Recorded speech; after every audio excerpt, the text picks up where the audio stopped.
Most liquids, when cooled, will simply shrink. Water, on the other hand, actually expands when it is frozen. Its volume will increase by about 9%.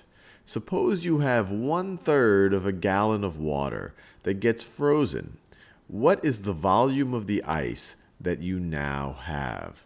So you're starting with 1/3 of a gallon of water.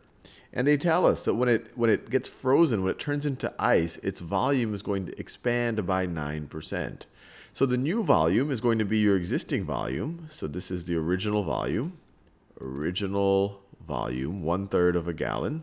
And it's going to expand by 9%. So your frozen volume is going to be your original volume plus 9% of your original volume. So plus 9% of your original volume. So you could say it's 9% times 1/3. So this right over here is going to be the expanded volume. Now there's a bunch of ways we can figure it out. We could turn things to decimals or whatever else.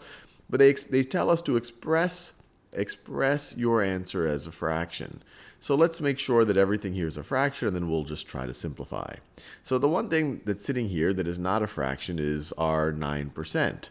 Well, what does 9% actually represent? Well, 9% literally means 9 per 100. So we can rewrite this as, so this is going to be equal to 1/3 plus, instead of writing 9%, I'll write that as 9 per 100, and then once again times 1/3. Times 1/3. And we can simplify this expression right over here. We have a 9 in the numerator, a 3 in the denominator. If we divide both of them by 3, we get a 3 and a 1. And so we're left with 1/3 plus 3/100 times 1/1. Well, that's just going to be 3/100. So this is just going to be equal to 1/3 plus, I'll write this in orange still, or maybe I'll do it in a new color, plus 3/100. Plus 3/100. And now we have to add something with two numbers that have different denominators. So let's find a common denominator.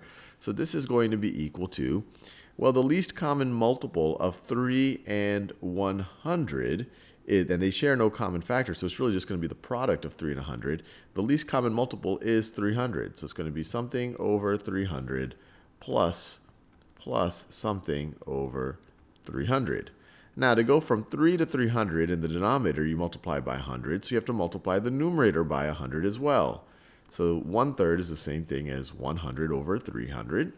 And to go from 100 to 300, we had to multiply by 3 in the denominator. So we have to multiply by 3 in the numerator as well. So 3/100 is the same thing as 9 3/100.